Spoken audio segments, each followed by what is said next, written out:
புரியுதா பார்வதி? எனக்கு வர வேண்டியதை நான் யாருக்கும் விட்டு கொடுக்க மாட்டேன். என்னை யாரும் அவ்வளவு சீக்கிரம் அடக்கிடவும் முடியாது. அப்படி நான் அடங்கியும் போக மாட்டேன். எனக்கு தேவையானதை நான் என்ன செஞ்சாவது அடைஞ்சு தீருவேன். எனக்கு ஒண்ணு தோணுது. என்ன? முத்து மீனா நினைச்சா உனக்கு உதவி பண்ண முடியும். அவங்க ரொம்ப நல்லவங்க கல்யாணி. யார் அவங்களா? இப்ப நான் இருக்கிற நிலைமைக்கு அவங்க தான் காரணம். அவங்க நீ பொய் சொன்ன கோவத்துல இருக்காங்க. ஆனா நீ அவங்ககிட்ட பேசி உதவி கேட்டா அவங்க கண்டிப்பா உனக்காவும் கிருஷிக்காவும் உதவி பண்ணுவாங்க. அவங்க கிட்ட போய் என்ன கெஞ்ச சொல்றியா? அது அப்படி இல்லடி. நான் என்ன நீ எதுக்கும் சொல்ல வேண்டாம். என் வாழ்க்கையை நான் வாழ்றதுக்கு மத்தவங்க காலில் விடணும்னு எனக்கு அவசியம் இல்லை. இனிமே நான் யார்கிட்டயும் கெஞ்சிக்கிட்டு இருக்க போறது இல்லை.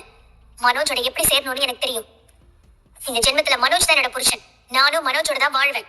நான், கிரிஷ், மனோஜ் எல்லாரும் சந்தோஷமா வாழ்ந்து காட்டுவோம். அதை நீ பார்க்கதான் போற. நீங்க எங்களுக்கு ஒரு உதவி பண்ணணும். நாளைக்கு கோர்ட் வரைக்கும் வரணும். கோர்ட்டுக்கா? நான் எதுக்குமா? ஆனா பயப்படாதீங்க. உங்களுக்கு பார்வதம்மா பத்தி தெரிஞ்ச உண்மைகள் எல்லாத்தையும் சொல்லுங்க. அது உங்களை நடிக்க கூட்டு வந்தது, மனோஜையும் சேர்த்து அதை ஏமாத்தினது, இது எல்லாத்தையும் நீங்க கோர்ட்ல நாளைக்கு சொல்லணும். அப்படியா? ஆமாண்ணே. ரோஹிணி இப்பவும் கோர்ட்ல நிறைய போய் சொல்லிட்டு இருக்காங்க.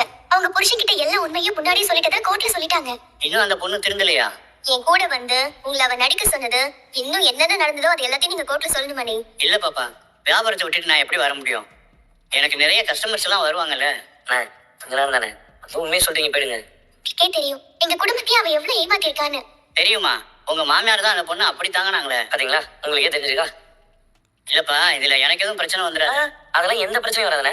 எதுவுமே வராது. என் ஒய்ஃப் கூட நாளைக்கு ரோஹினி இதெல்லாம் சர்ச்சை சொல்ல தான் போறான். ஆமா மணி, நீங்க பயப்படாம வாங்க. சரிம்மா, நான் கண்டிப்பா வந்துடுறேன். முத்து, நானும் தப்பு பண்ணியிருக்கேன்.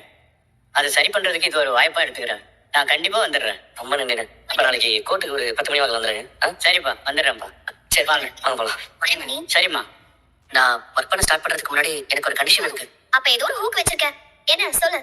உன் அப்பாவால தான் நீத்துவோட ரெஸ்டாரண்ட்ல ஃபயர் ஆச்சுல. நீத்துவோட காலும் உடைஞ்சிருக்கு. அது ரெண்டையும் சரி பண்றதுக்கு உங்க அப்பா கிட்ட இருந்து பணம் வாங்கி தரணும். ஐ மீன் காம்பன்சேஷன். ரவி நம்ம ரெஸ்டாரண்ட் ஷெஃபா ஜாயின் பண்ண வந்திருக்காரு. அப்படியா? ரொம்ப சந்தோஷம் ரவி. இந்த முடிவு தான் கரெக்ட். நீங்க 2 பேரும் சேர்ந்து இருந்தீங்கன்னா கண்டிப்பா நல்ல முடியலாம். நல்ல முடிவு தான் ரவி.